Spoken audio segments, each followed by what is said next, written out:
क्या ऐसा कभी हो सकता है कि किसी भी विभाग में 100 में से 100 नंबर लाने वाले ही अभ्यर्थी का सिलेक्शन हो किसी भी पद पर? जी हाँ साथियों, नमस्कार, जय हिंद। मैं हूं रुद्रेश राघव। हमारा इंडिया पोस्ट जीडीएस में जो रिजल्ट आया है, इसमें जो मेरिट गई है वो 100 में से 100 गई है। और ये ऐसा पहली बार नहीं हो रहा है, ऐसा पहले भी कई बार हो चुका है। आप इसको स्कैम कहेंगे या फिर आप इसको प्योरिटी समझेंगे? क्योंकि प्यारे साथियों, अभी सेकंड मेरिट लिस्ट भी आनी है और सेकंड मेरिट लिस्ट में भी आंकड़े चौंकाने वाले होते हैं। आखिर इसकी सच्चाई क्या है और सेकंड मेरिट जो आएगी वो कितनी डाउन आएगी? इसकी कम से कम 6 बार मेरिट आती है। और 6 बार मेरिट क्यों लाई जाती है, इसका मुख्य रीजन क्या है, मैं वो भी आपको बताने वाला हूं।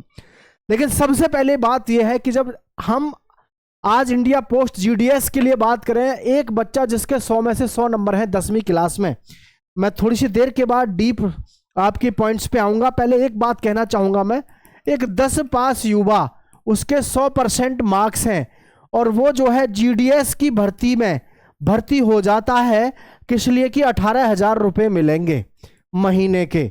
बात ये नहीं है कि वेतन या फिर पोस्ट, नौकरी सब अच्छी होती है, लेकिन एक व्यक्ति का व्यक्तित्व होता है, एक प्रेस्टेज होती है, एक मर्यादा होती है। आप किस लेवल के विद्यार्थी रहे हैं ये भी डिपेंड करता है। अब आप एक चीज सोचिएगा कि 100 नंबर लाने वाला, 100 में से 100 नंबर लाने वाला अभ्यर्थी जिसने 10वीं क्लास में टॉप किया होगा स्कूल को, जिले को, है। अब आप बताइए, 100 में से 100 नंबर ला रहा है, जो यानी 100% मार्क्स जो लेकर के आ रहा है, क्या हर स्टेट में, क्या हर डिस्ट्रिक्ट में इतने सारे बच्चे थे कि जो 10वीं टॉप किए, या 10वीं में सबके बराबर नंबर थे, 100-100 नंबर? कितने अफसोस की बात है। ये कैसे डिसाइड किया जाए, कैसे पता चले कि इसमें स्कैम नहीं हुआ है? क्योंकि 100 में से 100, चलिए जैसे यूपी में मैं बात करूं, और यूपी में मान लिया मैंने कि 5 बच्चों के आगे जी 100 में से 100 नंबर हैं। क्या 100 में से 100 नंबर ही आए हैं सभी पदों के लिए? हैं, बताइए आप। 1000 बच्चों के, 2000 बच्चों के 100 में से 100 नंबर। आखिर 100 में से 100 नंबर लाने वाला बच्चा, 100 में से 100 नंबर यानी कि 10वीं क्लास में 100% नंबर लाने वाला बच्चा, अगर जीडीएस जैसे पद के लिए ही अपनी पढ़ाई आगे की छोड़ देता है और वो इसको ज्वाइन कर लेता है, जिसमें 14,000 से लेकर के 18,000 के बीच में मासिक वेतन मिलता है, तो आप सोचो कि हमारा देश किस स्थिति की ओर जा रहा है, किस डायरेक्शन में जा रहा है। क्योंकि 10वीं क्लास में जो 100% मार्क्स लेके आता है, उसका, उसके परिवार में, उसके गांव में, उसके क्षेत्र में नाम हो जाता है कि फलाने का बालक जो है, उसने पूरे डिस्ट्रिक्ट को टॉप किया, पूरे सेंटर को टॉप किया, पूरे यूपी को टॉप किया। 10वीं क्लास में उसके 100 में से 100% है। कितने, देखिए, सोचने की बात है। और वो बच्चा सब कुछ छोड़ करके एक जीडीएस जैसे पद पे जा रहा है, और तमाम जितनी भी कट ऑफ आई किसी भी जोन की उठा करके देखें, सब 100 के इर्द गिर्द घूम रही है। देखो कितने जबरदस्त तरीके का इसमें स्कीम देखने को मिलता है। बिग स्कीम और नॉट, भाई साहब आप देखो, आज की डेट में एनसीईआरटी और सीबीएसई हमेशा बोल रही है कि परसेंटेज का जो चक्कर है इसको हटाओ, परसेंटेज के चक्कर को हटाओ। तो ये तो यहाँ से जब बच्चा 100 में से 100 नंबर लाने वाले का सिलेक्शन हो रहा है जीडीएस जैसी पोस्ट पर, तो आप खुद सोच के देखो कि फिर जो बच्चा तैयारी कर रहा है, हम उसको किस तरीके का प्रलोभन दे रहे हैं, उसके मन में कैसा डर पैदा कर रहे हैं। यानी कि हम बच्चे को सीधा सीधा बता रहे हैं, जो 9वीं में या 10वीं में है, कि भैया अगर आपके 100 में से 100 नंबर नहीं आए तो आप सरकारी नौकरी से दूर रह जाओगे, आप एक पोस्टमैन नहीं बन पाओगे, हैं? तो बालक फिर क्या करे? मेंटली डिस्टर्ब रहे कि 100 में से 100 ही लाने हैं। कम से कम ये स्थिति को बरकरार रखने के लिए, ऐसे बच्चों की मेंटलिटी को अच्छा करने के लिए, कम से कम इसमें एक हल्का फुल्का एग्जाम डाल देते, इसमें आप एक इंटरव्यू डाल देते तो बहुत अच्छा हो जाता। लेकिन बड़े अफसोस की बात है कि 100 में से 100 में आ रहा है। सेकंड मेरिट लिस्ट कब आएगी, इसके विषय में भी आपको मैं बताना चाहूँगा, और क्या होगा इसमें वो भी आप सब जानते हैं। एक बार फिर भी मैं बता दूँ, जैसे देखो, फर्स्ट मेरिट लिस्ट जो आई है हमारी, 19 फरवरी को हमारे फॉर्म भरे गए थे, लास्ट डेट हो गई थी 19 फरवरी से। अब देखो 5 मार्च को आपका रिजल्ट आया, तो लगभग वही 13-14 दिनों के बाद सेम रिजल्ट हमारा आ चुका है, पहली मेरिट जो आई है।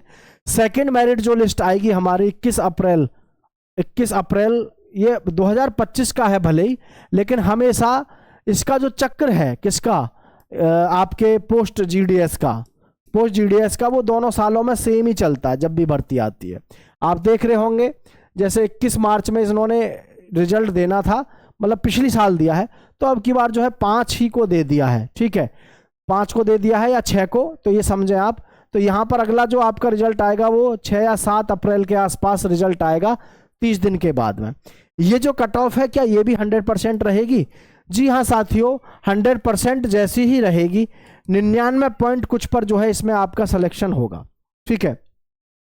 जो बच्चे ऐसे होंगे किन्हीं कारणों से आउट हो जाएंगे, जैसे डॉक्यूमेंट वेरिफिकेशन, कुछ ज्वाइन नहीं करेंगे, और कुछ बच्चे ऐसे होंगे कि उनको पता ही नहीं चलेगा कि मेरिट में भी नाम आ गया है, तो वो जो वैकेंसी बचेंगी उस पर सेकंड मेरिट आएगी, फिर आपकी थर्ड आएगी, थर्ड जो आएगी फिर आपकी ये 28 दिन के बाद आएगी, यानी कि ये जो आएगी आपकी करीब 5 मई के आसपास ये आपकी आएगी 2026 में। भाई ये सब आप समझ रहे हैं कि नहीं?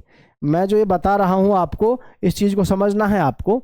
ये हमारा जो आया लगभग ये मान लो कि 6 तारीख को हमारा यहाँ पर जारी हो गया, ठीक है। थोड़ा सा ध्यान से देखेंगे तो आपको सारी कहानी समझ में आ जाएगी, ठीक है जी।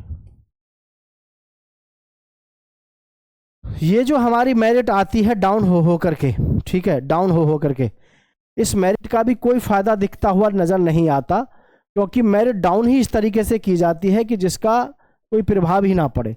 2025 वाली भर्ती के सेम पैटर्न पे ही जो है ये आपका सारा कुछ लागू होता है। जैसे मैं यहाँ आपको बता रहा हूँ, ये 6 मार्च को मान के चलो इसका रिजल्ट आया, तो ये फिर से आपका जो है 6 अप्रैल 5 अप्रैल के आसपास आएगी सेकेंड लिस्ट, और जो थर्ड लिस्ट आएगी ये भी लगभग 4 मई के आसपास आएगी, और फोर्थ जो आएगी ये भी लगभग आपकी फिर जो है 3 या 4 जून के आसपास आएगी, यानी 2026 में, ठीक है। तो इस तरीके से आपका जो है पूरा सिलसिला लगभग चलता रहेगा। लेकिन मैं सभी से एक बात कहना चाहूँगा, जो भी साथी इसमें फॉर्म डाले थे भाई, आगे से भविष्य में याद रखो और अपने साथियों को भी बता दो कि भैया पोस्टमैन बनने के लिए सभी को, देखो मैं तो पहले ही इंश्योर करना चाहता हूं, सभी को बता दो कि पोस्टमैन बनने के लिए कम से कम आपका 99% परसेंटेज होना चाहिए 10th क्लास में, तो फॉर्म भरो। मत तो इसका फॉर्म भरने में समय बर्बाद करो, मत जो है बहुत ज़्यादा आप इसके चक्कर में पड़ो, क्योंकि आप देख रहे हो, प्रत्यक्ष देख रहे हो, अभी यूपी में जो हमारी कट ऑफ गई है डाक या जीडीएस की, भाई साहब 100 में से 100 पे गई है ना। अब ये कितने अफसोस की बात है कि 100 में से 100 कहाँ तक स्कोर करेगा बालक भी। तो प्यारे साथियों, इसकी जो सेकंड मेरिट लिस्ट है वो जैसे ही आएगी उसकी अपडेट आपको मैं तुरंत दूंगा, लेकिन फिलहाल थोड़ा सा इत्मीनान रखें, धैर्य रखें। मेरिट तो इसी तरीके से इसकी आती है, और भाई ये तो आप समझ ही रहे हैं कि क्या चल रहा है इस समय, क्या नहीं चल रहा है। बाकी आप नीचे कमेंट में जरूर बताइएगा आपका स्कोर क्या है 10वीं क्लास में, और आप क्या कहना चाहते हैं इस भर्ती के बारे में।